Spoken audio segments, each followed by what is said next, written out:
दिखावा कम काम ज्यादा। मैं प्रेस के लोगों का धन्यवाद देता हूं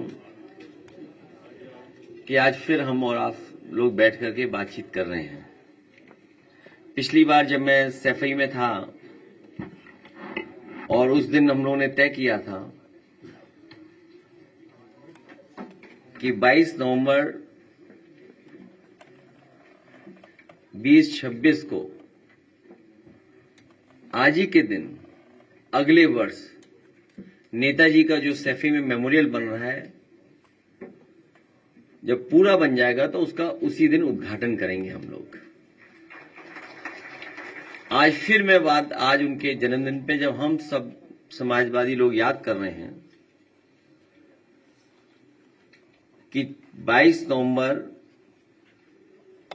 2026 को नेताजी का मेमोरियल का हम लोग उद्घाटन करेंगे, उसी में कार्यक्रम हमारा बड़ा होगा। आज जब नेताजी को हम लोगों ने याद करते समय लॉ यूनिवर्सिटी जो नेताजी ने कभी बनाई थी, यूपी में इतनी प्रतिष्ठित लॉ को लेकर के यूनिवर्सिटी नहीं थी, जो राम मनोहर लोहिया लॉ यूनिवर्सिटी बनी है वो नेताजी की ही बनाई हुई है। आज उनके बच्चों को मैंने सम्मान किया, जो बच्चे टॉपर्स थे जिन्हें गोल्ड मेडल मिला था या कोई और मेडल मिला था, उन बच्चों को भी आज के दिन सम्मान दिया, क्योंकि वो लॉ यूनिवर्सिटी नेताजी की बनवाई थी, वो टॉपर थे। उन्हें आईपैड देकर के हम लोगों ने सम्मान देने का काम किया। जब हम आप बात कर रहे हैं उससे पहले बच्चे मिलकर के उनका सम्मान करके हमने उन्हें जाने दिया। आज जब हम लोग बैठे हैं तो सबसे महत्वपूर्ण जो जानकारी हम लोगों को मिल रही है, जब बातचीत कर रहे हैं कार्यकर्ताओं से, नेताओं से, और जो जानकारी दे रहे हैं, समय समय पे पार्टी कार्यालय को भी सूचित किया जा रहा है। अभी सुबह जब एक हमारे विधायक ने फोन किया, उन्होंने कहा कि जो बीएलओ हैं, जितना उन्हें सहयोग करना चाहिए वो सहयोग नहीं कर रहे हैं। एक जगह वो बैठ जाते हैं, उसके बाद वो उन्हें ढूंढिए आप लोग, तब मिलेंगे, नहीं मिलेंगे। लेकिन सच्चाई ये है, जब बिहार का चुनाव देख लिया, बिहार के बाद जो अखबारों में लिखा गया, सोशल मीडिया पे जो आया, या अन्य माध्यमों से जो जानकारी मिली है, वो जानकारी ये मिली है कि उत्तर प्रदेश और वेस्ट बंगाल में बड़ी तैयारी है भारतीय जनता पार्टी की, और चुनाव आयोग से मिलकर के है। क्योंकि चुनाव आयोग की तरफ हम देखते हैं तो हमें उम्मीद है, करते हैं कि वो निष्पक्ष होगी, वो संस्था निष्पक्ष होगी, वो हमारी किसी भी शिकायत का निराकरण करेगी। लेकिन सुनने में आ रहा है कि 2024 की हार के बाद सबसे ज्यादा भारतीय जनता पार्टी और चुनाव आयोग फोकस कर रहा है वेस्ट बंगाल पर और उत्तर प्रदेश पर, अन्य स्टेटों पे भी जहां पर बीजेपी की सरकार नहीं है, उदाहरण के लिए तमिलनाडु जहां चुनाव आने वाला है। लेकिन सबसे ज्यादा फोकस, सबसे ज्यादा टारगेट और टारगेटेड जो चीजें हो रही हैं वो उत्तर प्रदेश और वेस्ट बंगाल में हो रही हैं, जहां पर चुनाव आयोग से हमें उम्मीद थी। अगर आपको याद हो पत्रकार साथियों, कोई चीज ऐसी नहीं जो हम लोग कह रहे हो आउट ऑफ वे जाके कह रहे हो। जब बाई इलेक्शन हुआ तो हम लोगों ने चुनाव आयोग का रोल देखा है। बाई इलेक्शन उत्तर प्रदेश के जब हुए, रामपुर का पार्लियामेंट इलेक्शन हुआ, उस समय हम लोगों ने रोल इलेक्शन कमीशन का देखा है। तमाम शिकायतें की गई, लेकिन उन शिकायतों पर कोई कार्रवाई नहीं हुई। उसके बाद जब एसआईआर की बात आई तो उस समय हम लोगों ने वो सूची दी थी जिसमें 2022 में से पहले जिनका वोट था और 2022 में वोट नहीं डाल पाए थे, ऐसे बड़े पैमाने पर मतदाता जिनका नाम इधर उधर करके डिलीट कर दिया था जानबूझ करके, और जिसके कारण समाजवादी सरकार नहीं बन पाई 2022 में। हम लोगों ने आरोप लगाया था और एफिडेविट भी दिए थे इलेक्शन कमीशन में। उस समय आपको याद होगा कई जिलाधिकारियों ने कुछ बातें कही, लेकिन जब पलट करके हम लोगों ने उनसे वो बातें तर्क रखे तो उनके पास भी कोई जवाब नहीं था।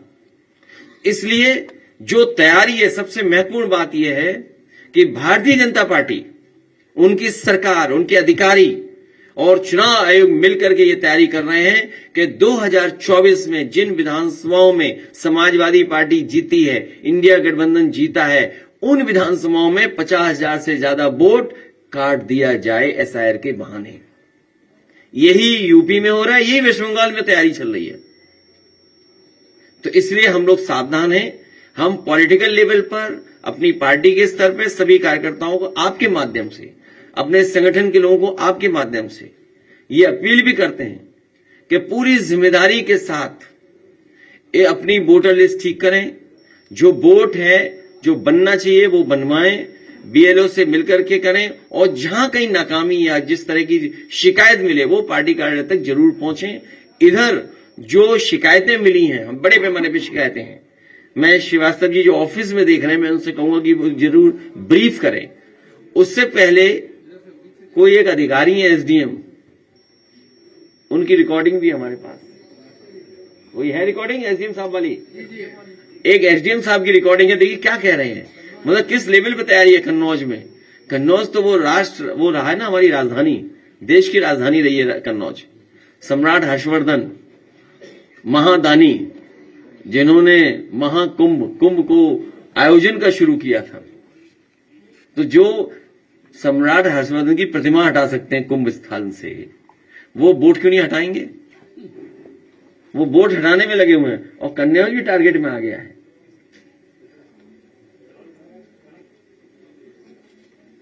और मैं पहले भी बता चुका हूं कि पोस्टिंग ट्रांसफर समाजवादी पार्टी।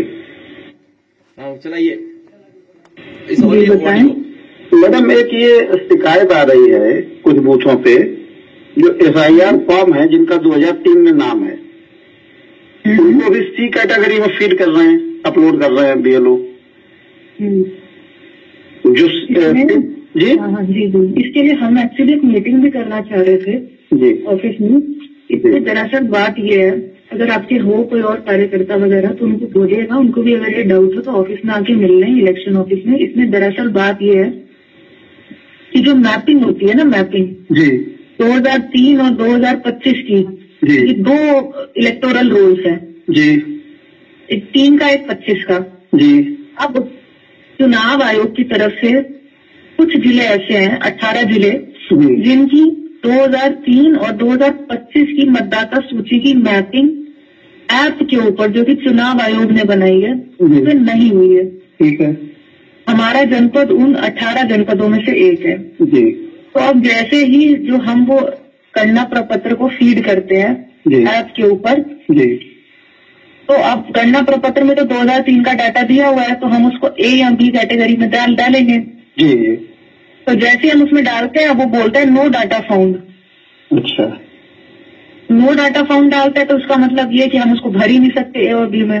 जी। तो अब गणना प्रपत्र हमें डिजिटाइज भी सारे करने हैं, क्योंकि चुनाव आयोग का आदेश है कि आपको 4 दिसंबर तक 100% डिजिटाइजेशन करना है। जी जी। तो इसका मतलब ये है कि हमें उसको किसी न किसी कैटेगरी में तो भरना पड़ेगा। तो हमने ये उससे चुनाव आयोग से पूछा है कि इसको हम सी कैटेगरी में भर के एक रजिस्टर में एंट्री कर लेते हैं जी, और उस रजिस्टर में एंट्री करके हमारे पास ये रिकॉर्ड दर्ज हो जाएगा कि ये वो वाले मतदाता हैं जिनका नाम 2003 में है, पर इनकी मैपिंग नहीं होने के कारण इनको सी कैटेगरी में दर्ज किया गया है, ताकि हमारे पास एक मैनुअल रिकॉर्ड रहेगा इस चीज का। तो अगर भविष्य में हम इसका नोटिस भी काटेंगे तो उसका नोटिस काटने की जरूरत नहीं पड़ेगी।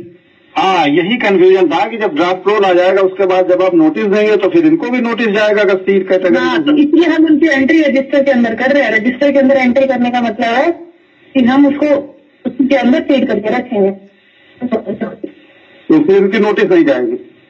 हाँ, नोटिस नहीं जाएगी, उनकी नोटिस नहीं जाएगी, क्योंकि हमने उसको रजिस्टर में एंट्री कर ली ना उनकी। तो ये एक ऐसा कुछ आप आल पार्टी मीटिंग बुला के जिले पे या कुछ ऐसा एक बार बता दें तो थोड़ा कंफ्यूजन दूर हो जाए।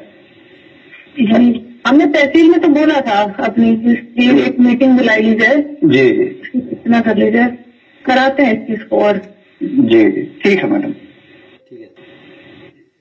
तो एक तो इलेक्शन कमीशन पॉलिटिकल पार्टीज को एसओपी जारी कर दे कि कैसे क्या करना है।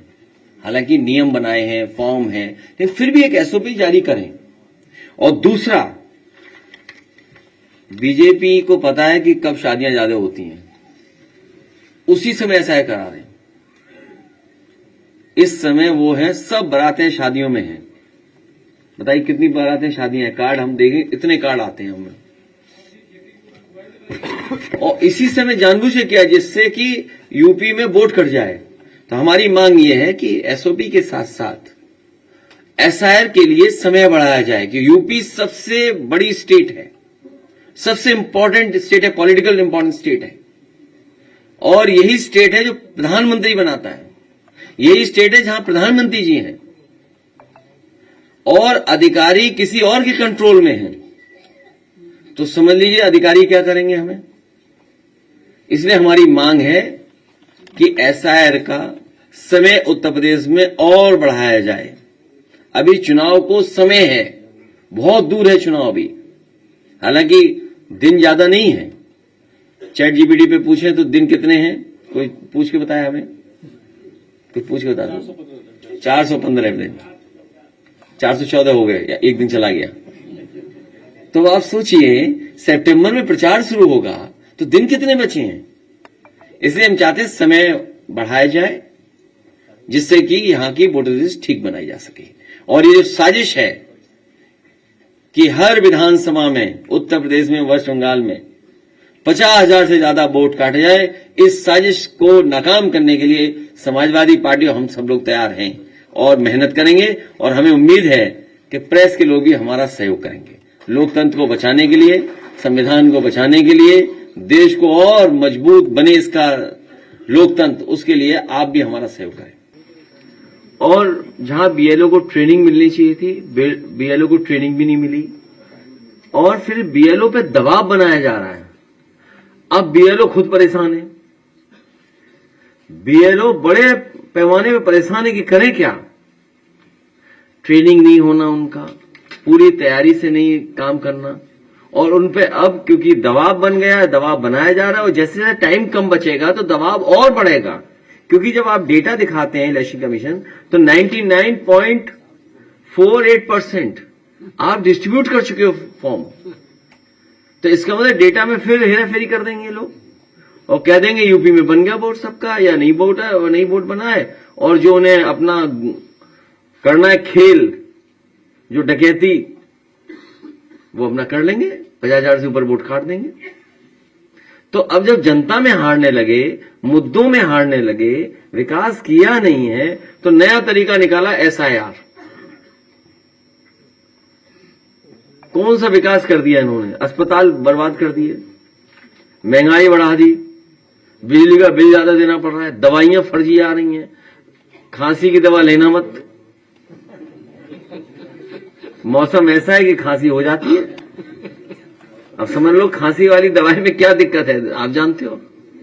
और जब से बीजेपी की सरकार आई, डॉक्टर साहब हमारे बगल में बैठी हैं, ये बेटर बता सकती हैं, लेकिन मैं उसमें आर्ग्यू नहीं करूंगा। लेकिन आप बताइए, पहले जो बुखार ठीक होता था 500 mg की गोली में ठीक हो जाता, पैरासिटामोल थी गोली। जब से बीजेपी की सरकार आई है 650 की खानी पड़ रही है और तब भी नहीं बुखार उतरता है। ये क्या हो गया बताओ, हो क्या रहा है? नहीं हो क्या रहा है? आप खुद बताओ ना, खुद आप लेते होगे दवाई तो है। इसका कौन सा रिसर्च है? खांसी की दवा तो खराब, अस्पताल में जाओ, दाएं हाथ में प्लास्टर लगवाना और बाएं लगा देंगे, ऑपरेशन थिएटर से भागना पड़ रहा है मरीजों को। क्या हालत है बताओ आप, ये हालत है, सोचिए। और करप्शन तो आप जानते हो किस लेवल पे है करप्शन, हाईएस्ट करप्शन है, पीक पे। इतना करप्शन कभी उत्तर प्रदेश में नहीं हो जो हो रहा है। तो जब ये सब मुद्दों का सामना नहीं कर पा रही है सरकार, और अब समय बचा नहीं सरकार के पास, नदी साफ करेंगे, गंगा मां गंगा को साफ करने का बंगाल तक जाएगी, आपके यहां तक बताया कि वहां तक अब जाएगी मां गंगा। बीजेपी वाले जाने कितना आगे का सोचते हैं। अब सोच रहे हैं 2047 में सब ठीक होगा। बहुत से लोग 2047 में रहेंगे नहीं, या फिर कई हजार साल पुरानी बातें करते हैं, पुरानी बातें, या पुरानी बात करेंगे ये लोग, या कोई आगे की बात करेंगे, प्रेजेंट की बात नहीं करेंगे। आज क्या है, यमुना गंदी, गंगा पूरी गंदी, और कह रहे बंगाल तक चली जाएगी गंगा बह करके, वो तो जानी है। तो इसलिए हर मुद्दे पे फेल हो गए हैं। डॉलर में तो गड़बड़ा गए हैं, ये विदेश नीति में तो फेल हो रहे हैं। आप घबरा गए दूसरे देशों से, तो कभी इस देश से संबंध बना रहे, कभी उससे बना रहे हैं, सब आपका लाभ उठा रहे हैं। जो फैसले लिए आपने, मान लीजिए टैरिफ लगने के बाद किसी को पैसा ही नहीं मिल रहा। कल जो बता रहे थे दाल मंडी वाले कि पैसा आ गया मुआवजे का, लेकिन निकाल नहीं सकते। इसी तरह कई पॉलिसी बना दी उन्होंने। टैरिफ के बाद जो संकट आया जो कारोबारियों पर, तो पैसे नहीं निकाल सकते, पैकेज दे दिया, पैसे नहीं निकाल सकते। ये नए तरह का चल रहा है कामकाज। इसलिए इन्होंने एक रास्ता अपना लिया एसआईआर से और झूठे प्रचार से। सर, 18 तारीख को एक पत्रकार मारा गया था, बहुत ही हालत उसके सीरियस है। आज सारे पत्रकार जीटीयू में बैठे हुए अपनी मांगों को लेकर के। मैं उनके पूरे पत्रकारों के समर्थन में हूं और उनकी मांग मानी जाए, न्याय मिले, कानूनी कार्रवाई हो, और अगर कोई सरकार की तरफ से आर्थिक भी मदद भी हो, इलाज से लेकर और सुविधाएं भी देनी चाहिए। सर, बुलडोजर जस्टिस सर, कल बीआर गवई ने कहा है कि अगर हमारे फैसलों में सबसे ज्यादा कोई अहमियत रखता है तो वो बुलडोजर जस्टिस के खिलाफ जो फैसला उन्हें दिया है वो है। मॉरिशस में भी उन्होंने उस फैसले को जिक्र किया था और सार्वजनिक तौर पे भी कई बार कहे। कल उनका फेयरवेल फंक्शन था, वहां भी बुलडोजर जस्टिस का फैसला उन्होंने फिर से दोहराया।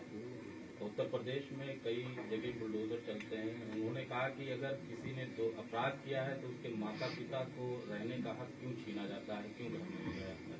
इस पर क्या? मुझसे कुछ ना कहलवा लो तो ही ठीक है, बस। मुझसे इसलिए मत कहलवाओ कि जब खुद ही चीफ जस्टिस कह रहे हैं तो मैं क्या कहूं। तो चीफ जस्टिस कह रहे हैं तो मैं क्या कहूं उसके लिए। आपको चीफ जस्टिस साहब की बात माननी चाहिए। सर, कल खबर छपी थी कि आजम खान साहब जेल में बीमार हैं, उनको नेबुलाइजर वगैरह बाद में दिया गया, उनको कुर्सी नहीं दी गई। ऐसी उम्र, इनकी उम्र 77 साल से ज्यादा है। ऐसी कंडीशन में हॉस्पिटल मतलब जेल अथॉरिटीज उनको बेहतर इलाज के लिए बाहर क्यों नहीं भेज रही है? हम व्यक्तिगत रूप से भी अधिकारियों से कहेंगे,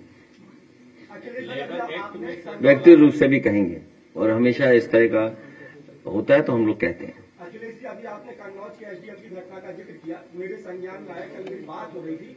बांदा जिले की एक तहसील है नरैनी, वहाँ पर मेरे जीजा जी लेखपाल हैं। वहाँ पर बताया जा रहा, जो एसडीएम है अमित शुक्ला, हाल प्रकरण में आया था कि भाजपा की जो विधायक है बांदा से, उन्होंने उनको मारपीट भी साथ में हुई थी। तो बता रहे जो अमित शुक्ला है वो मीटिंग कर रहे हैं भारतीय जनता पार्टी के तमाम नेताओं को बुलाकर के कह रहे हैं कि आप लोग अपना जो उनको मतदाता सूची जो होनी है उसको बढ़वाइए, उनको बुला करके उनके साथ मीटिंग अमित शुक्ला जी कर रहे हैं। और बाबा समाजवादी पार्टी के किसी भी पदाधिकारी को नहीं बुलाया गया।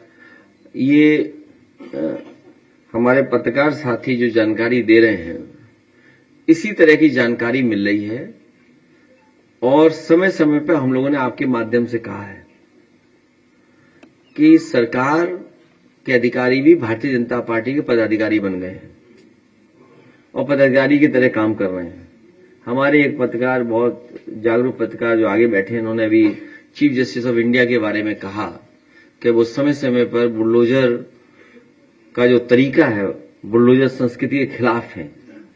सोचिए, चीफ जस्टिस का कहना कितनी बड़ी बात है। तो जो सरकार सेंसिटिव होती है, जो कॉन्स्टिट्यूशनल वैल्यूज को समझती है, डेमोक्रेटिक वैल्यूज को जो समझती है, वो सरकार अपने आप सुधार ले आएगी। पर यहां कौन सुधरने वाला? उन्हें क्या परवाह है संविधान की, कानून की, चीफ जस्टिस की? किसी की परवाह नहीं है, किसी की परवाह नहीं। सच्चाई तो ये है, किसी की परवाह नहीं है। और वो ये चाहते हैं कि जनता लड़ जाए उनसे सीधी, फिर वो पुलिस से कार्रवाई करा दें। आप उनकी रणनीति समझिए, खुद गलत काम करते हैं। जब आप गलत काम का विरोध करोगे तो पुलिस से आप पे मुकदमे दर्ज करा देंगे। ये नया मॉडल है भारतीय जनता पार्टी का काम करने का। दालमंडी में गिरफ्तारियां हो रही है, सपा के कई नेताओं की गिरफ्तारी हो रही तो गिरफ्तारी हो रही, तो मैंने उनसे कहा बुलडोजर के सामने लेट जाओ। गिरफ्तारी क्या होती है? वो मैं आपसे क्या कह रहा हूं, पुलिस चाहती है कि हम सीधा लड़ने लगे। अधिकारी चाहते हैं सीधा लड़ने लगे हम उनसे। ये है जो हमारा ये साथी बता रहा है। किसका नाम ले रहा है? कौन से एसडीएम साहब हैं? वो पक्का उन्हें खनन का मिल रहा हुआ पैसा महीने का। वहां जो बांदा है, बांदा की पोस्टिंग गई होगी तो खनन चल रहा था। देखिए दिक्कत तो क्या है, एक प्रैक्टिकल दिक्कत बता दें हम आपको। एक चैनल ने खबर चलाई तो हमने भी उसको ट्वीट कर दिया, पता लगा चैनल का काम बन गया। तो ये लड़ाई बड़ी कठिन है, इस लड़ाई को हम लोग जीतेंगे। ये लड़ाई बहुत कठिन है, लेकिन पता नहीं क्या है कि हम लोग जीतेंगे, देखिएगा।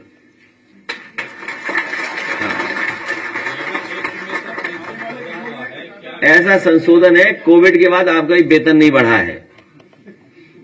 ये संशोधन ऐसा है, कोविड के बाद आपका भी वेतन नहीं बढ़ा है, दिखाने के कुछ और है, और हमारे मजदूर भाइयों का सत्यानाश कर देंगे सब कानून। ये उद्योगपतियों के लिए बने हैं, उद्योगपतियों के कंट्रोल में सब चीजें चली जाए। और आपको दिखाई नहीं दे रहा सब क्या क्या हो रहा दुनिया देश में? अभी हम कुछ कह दें तो कहेंगे देश विरोधी हैं। क्यों? क्या आपने टीवी पे नहीं देखा क्या घटना हुई? अभी एक हमने पायलट खो दिया। अगर हम बोल दें तो कहेंगे बताइए ये देश के खिलाफ है, विरोधी हैं। याद कीजिए, आप याद है फतेहपुर में किसी से दुख में कोई शामिल होने गया था? राहुल गांधी जी क्या कर रहे थे? अधिकारी और बीजेपी के लोग क्या कर रहे थे? आपको पता होगा ना। तो ये समझ लो, कुछ कह दोगे आप तो कहेंगे देखिए आप देश विरोधी हैं आप लोग।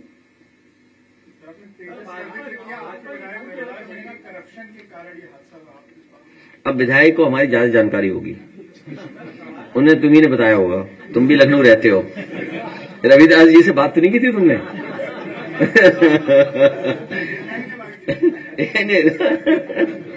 रविदास जी हमारे बहुत लोकप्रिय विधायक हैं, बहुत क्रांतिकारी विधायक हैं, तो उन्हें कोई जानकारी हुई होगी। लेकिन ये देश को ठेस पहुंचाता है। सोचिए वर्ल्ड के वहां पे इतना बड़ा शो हो रहा हो, इतना बड़ा शो हो रहा हो, अब कब रिकवर करोगे आप उस चीज से? अब नहीं रिकवर कर पाओगे। इसलिए हर चीज तैयारी के साथ करनी चाहिए, पूरी फुल फ्लैश तैयारी होती है हमारी। हादसे हो जाते हैं, घटनाएं हो जाती हैं, लेकिन तैयारी के साथ। सोचिए हम कब रिकवर कर पाएंगे? ये जो घटना हुई है, पायलट तो कभी नहीं मिलेगा हमें वापस। बस वो उसके परिवार का दुख तो है ही है, देश का भी बहुत बड़ा नुकसान हुआ है। आप जीतने की बात करते हैं और भारतीय जनता पार्टी 2047 तक अपना फिर से सुनिश्चित कर लिया है। वो खुद ही नहीं रहेंगे यहाँ पे धरती पे, बातें कर रहे बेमतलब की। अरे किसके बारे में कह रहे हो तुम रहोगे 2047 तक, तो खुद ही नहीं रहोगे। उम्र हमें दिखाई दे रही है, सर पे बाल नहीं है आपके। अच्छा जीतेंगे नहीं, ना बंगाल जीतेंगे ना यूपी जीतेंगे, मैं आपको बता दे रहा हूं। इसी देखिए ये सही कह रहे हैं बीजेपी। ये कभी सीरियस बन लेना किसी बात को। मैं फिर रिपीट कर दूं, नहीं क्लियरिटी होगी तो इसमें हमारी आपकी नाराजगी कभी नहीं होगी। हमारा आपसे किसी से झगड़ा नहीं है। अगर मैं कुछ कहता हूं तो जो आपके पीछे के पीछे जो बैठे हैं उनसे झगड़ा है। समझिए बात को, आपसे नहीं झगड़ा है। तुम तो हमारे समर्थक हो।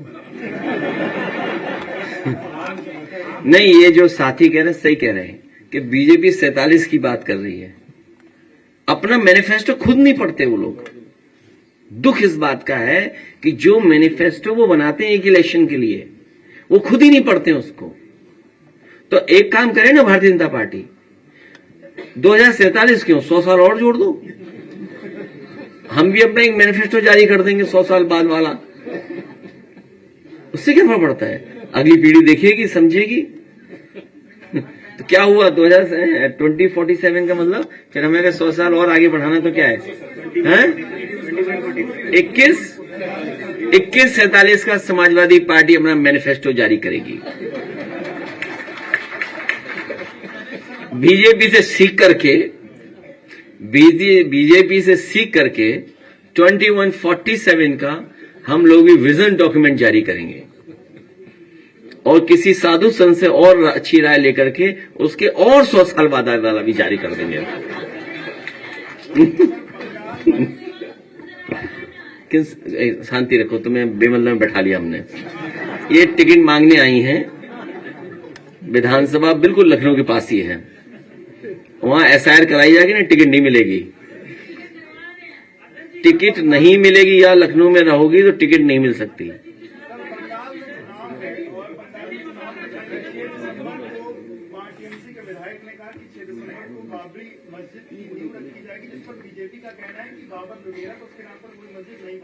अरे तुम क्यों बातें करते हो? वो अलग तरह की कोई बात कही होगी। कोई भी धार्मिक स्थान अपना बनाना चाहता है, जैसे हम ही अपना बनाना चाहते हैं। हमारा बन रहा है, उसको रोक लोगे क्या? साजिश कहां से की? उधर दूर पहाड़ों से साजिश कराई। ये पता है आपको? नहीं पता है? ये बीजेपी हर धर्म के खिलाफ है। ये जो बात आप कह रहे हो ना, आप आर्काइव में वो वीडियो निकालिए, कौन खिलाफत कर रहा था वहां जब हम बना रहे थे इटावा में मंदिर? नहीं, लोग नहीं, उल्टी बातें मत किया करो यहाँ के। उत्तराखंड के लोग, एक लोग हो सकता है उत्तराखंड का है, एक हो सकता है। जब हम बना रहे थे, और मैं सच्चाई बता दूं, चलो ये बात हमारी, इनकी कोई सेटिंग नहीं थी ना, हमारे सेटिंग से आएंगे। जब केदारेश्वर में बना रहा था तो वहां से मेरे खिलाफ प्रेस कराई गई। ये प्रेस कराई गई कि ये मंदिर नहीं बनना चाहिए, और वहां के पुजारियों ने कहा हम प्रेस नहीं करेंगे। तो बीजेपी ने अपना कार्यकर्ता खड़ा किया वहां पे, फिर वहां के मुख्यमंत्री जी से कहलवाया गया। तो बीजेपी हर धर्म के खिलाफ है। बीजेपी चाहती है जैसा वो कहें धर्म वैसे ही अपना लीजिए आप, वो ये कहें वही मानिए बात। वह इतनी सी बात है। हम लोग आईपैड बांट रहे हैं। आईपैड आज बच्चों को दिया हम लोगों ने, एप्पल का आईपैड दिया। हम किसी कंपनी का ब्रांड की हम प्रचार नहीं कर रहे हैं, लेकिन मैंने ये कहा है समाजवादी सरकार बनेगी तो कि जो नई पीढ़ी, नया जमाना जो एआई का आ गया, नई टेक्नोलॉजी आ गई, नई तरह की चीजें हो रही हैं, उससे जानकारी से जुड़ने के लिए अगर हमें कोई और भी चीजें देनी पड़ेंगी तो देने का काम करेंगे हम लोग। तो हम लोग आईपैड की बात कर रहे हैं। और नहीं जानते, कल देखा नहीं था आपने सरकार को कैसे सुन रहे थे? बहुत ध्यान से, कल बहुत ध्यान से सुना जा रहा था। जो भाषण हो रहे थे कल, सरकार पूरा ध्यान से सुन रही थी। आपके मुताबिक यूपी में क्राइम रेट कितना आगे बढ़ गया? जो डेटा कहता है वो ये कहता है कि सबसे वर्स्ट लॉ एंड ऑर्डर कहीं है तो यूपी में है। आप तहरीर देंगे, आप पे मुकदमा दर्ज नहीं होगा। मतलब आप चाहेंगे अगर तो कहो, आपको परेशान करने के लिए आप पे मुकदमा दर्ज हो जाए। और कई एग्जाम्पल है, कई उदाहरण में दे सकता हूं। कल जो दाल मंडी वाले लोग आए थे, वो बता रहे थे कि दबाव बनाया जा रहा है हम पर, पुलिस हमें बुला करके दबाव बना रही है। एक तो उनसे मालिकों से डरा रही, मालिकों से बिकवा रही है जगह, फिर उन्हें भी डरा धमका रहे हैं। और कानपुर का एक बहुत सॉलिड एग्जाम्पल है आपके सामने। 100 से ज्यादा तहरीर दी जा चुकी हैं, लेकिन एफआईआर दर्ज नहीं हुई। और क्या कर रहे हैं ये लोग? समाजवादी पार्टी का है तो झूठे ही।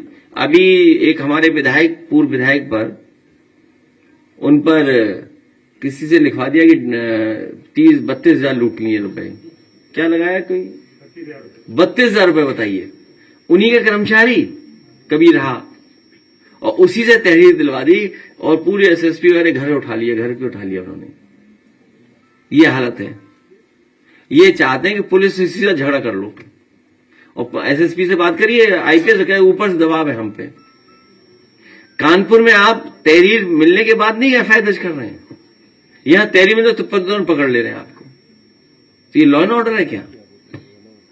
इसीलिए इस बार जनता इनका हिसाब किताब करेगी। चुनाव आने दीजिए इस बार। नहीं, 2027 नहीं, 2047 आज नेताजी के उसका, हाँ अच्छा पूछ लो।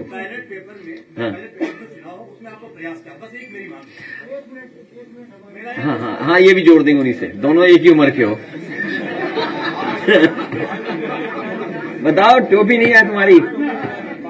खरीदो भाई टोपी, हमें बताना कहाँ मिलती है? हम बुलवाएंगे अभी। जी जी जी। नेताजी को संघर्ष के लिए जाना जाता है। समाजवादी संघर्ष के रास्ते से देश और समाज को जोड़ने का नया रास्ता निकालते हैं। ठीक है। आपने इतनी बातें कही, आपने आज कौन सा ऐसा संदेश अपने कार्यकर्ताओं को दिया? ठीक है। समाजवादी इन समस्याओं को दूर करें। बहुत महत्वपूर्ण सवाल इन्होंने किया है। एक ही हम कार्यकर्ताओं को और साथियों से निवेदन कर रहे हैं, आज जब नेताजी को हम सब लोग मिलकर के याद कर रहे हैं, नई तरह की लड़ाई छिड़ी हुई है, नए तरह से इलेक्शन लड़े जा रहे हैं। भारतीय जनता पार्टी वो नहीं जो पहले थी, और भारतीय जनता पार्टी का हमें वो याद रखना चाहिए। कुछ साथियों ने सुना होगा, कुछ साथियों ने नहीं सुना होगा। हमें बहुत समझदारी से, बहुत तैयारी से, बहुत सूझबूझ से ये चुनाव लड़ना है, और भारतीय जनता पार्टी की वो बात याद रखनी है कि हमने कांटे से कांटा निकाल दिया। कुछ लोगों को याद होगा जब नेताजी को हटाने के लिए भारतीय जनता पार्टी ने, उनके नेताओं ने कहा कि हमने कांटे से कांटा निकाल दिया। इसलिए ऐसे समय पर हमें यही संकल्प लेना है कि एसआईआर, और हमें आपको उन्होंने 3-4 महीना उलझा दिया है। बीएलओ उनकी सुन रहा है, अधिकारियों की सुन रहा है, उनके घर जाकर के फॉर्म दे रहा है, उनके सब काम कर रहा है। तो हमें जो लिखा पढ़ी में उलझाया है, तो हमें लिखा पढ़ी में भी जीतना है। अपना बोर्ड बनवा करके तैयारी रखनी है। बाकी जब चाहोगे संघर्ष के लिए, तब हम तैयार हैं। और हमने अपने कार्यकर्ताओं से कहा है, कई ऐसे मौके आए जहां हमें ही कदम उठाना पड़ा, और हम ये जानबूझ करके इसलिए उठाते हैं कि हम अपने कार्यकर्ताओं को बचा रहे हैं, पार्टी को बचा रहे हैं। हम जब चाहे तब जहां से कहो वहां से कूद जाएंगे। बताओ कहां से कूदना है, लेकिन हमें चुनाव जीतना है। कूदने में भी मुकाबला नहीं कर पाएंगे। कुछ लोगों का पहनावा ऐसा है, कूद ही नहीं पाएंगे कहीं। इसलिए आज मैं संदीप यादव को बधाई दूंगा। एक और साथी हैं जो एक भेंट करना चाहते हैं, किताब। संदीप यादव, बधाई इनको कि ये अपने तरफ से कुंभ में भी बहुत इन्होंने सेवा की लोगों की। नेताजी के नाम पर इन्होंने एक स्थान बनाया था, हाँ, प्रतिमा लगा करके लोगों को जोड़ा और सेवा बहुत की। अपना धर्म यही सिखाता है, सेवा। और बहुत सारे धर्म सेवा ही बताते हैं कि अगर हम सेवा करते हैं, वो सबसे बड़ी धर्म का रास्ता है। इसलिए इन्होंने आज बाहर लगाया था दूध का स्टॉल। तो हमने, कौन जाएगा बाहर दूध पीने? हमने, तुम हमारे हॉल में बंटवाइए। उससे पहले जब तक ये तैयारी कर रहे हैं अपने मिल्क की, काऊ मिल्क, मिक्स्ड मिल्क, इनका तो मिक्स्ड मिल्क होगा। तो नेताजी का जो स्मारक बन रहा है उसका एक वीडियो है। एक हमारे बहुत पुरानी इंडिया आइडल की, उनकी एक टीम ने गाना बनाया है। एक एआई से गाना बनाया है। तो आप एआई का पहले सुनाएं कि इन लोगों का पहले सुनाएं? आ जाते हैं, ठीक है। एआई का अच्छा हो, कौन बोला? हाँ जी जी। अरे आप बहुत टेक्नोलॉजी हो गए हैं? एक नेताजी का 1.5 मिनट, वो बात है, वो बात है, या बाद में नहीं, बहुत लंबा हो जाएगा। तो मिल्क पीते रहेंगे और वीडियो चलते रहेंगे। So you make the sequence then, you give it to Navesh, Ashish को बोलो सीक्वेंस बना देंगे। तो पहले नेताजी का स्मारक सुनिए, पहले नेताजी वाले स्मारक वाला जो नया वीडियो बना है वो, और सेकंड फिर एआई का गाना जो बना है, फिर इनका इंडिया आइडल, फिर इनका नवेद का।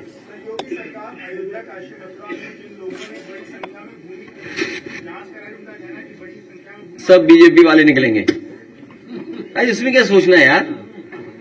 नहीं, अगर देखिए, एक मिनट, हाँ, ये बड़ा इंपॉर्टेंट है। लो, हो सकता है मैं पॉलिटिकली रॉन्ग हूं, मैं तब ये बात कह रहा हूं जब मैं पॉलिटिकली रॉन्ग हूं, ठीक है? ये बात मैं तब कह रहा हूं, पॉलिटिकली रॉन्ग हो सकता हूं मैं। ये झगड़ा इंजन का है, इसकी वजह से जांच हो रही, बस। जो ये पूछ रहे हैं, अयोध्या में जमीनों की बता, ये पत्रकार साथी हमसे पूछ रहे हैं। हाँ, अयोध्या की बात कर रहा हूं मैं केवल। हमारे अगर पत्रकार साथी, चैनल भूल जाते तुम्हारा, एबीपी न्यूज, बहुत बधाई एबीपी न्यूज को, बड़ी हिम्मत करके सवाल पूछ रहे हैं। मुझे उम्मीद है कि एबीपी चैनल जिन रजिस्ट्रियों की जांच हो रही है उन सभी रजिस्ट्रियों को जारी करेंगे, और अगर ये जारी नहीं करते हैं तो मुझे लगेगा ये भी सरकार से मिल गए हैं। आप बहुत दिनों से टेक्नो सेवी हो गए, AI, artificial intelligence, chat GPT की बात करते हैं, ऑडियो वीडियो दिखाते हैं, इसका इंस्पिरेशन कहाँ से है? और नहीं, ऐसा है, कुछ चीजें ओ 2 बच्चे भी आए, आइए इधर आगे आ जाओ। ये सीखने का समय है।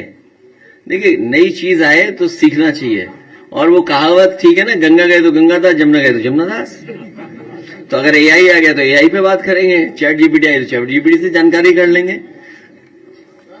चैट जीपीटी पे कुछ सवाल पूछ लो,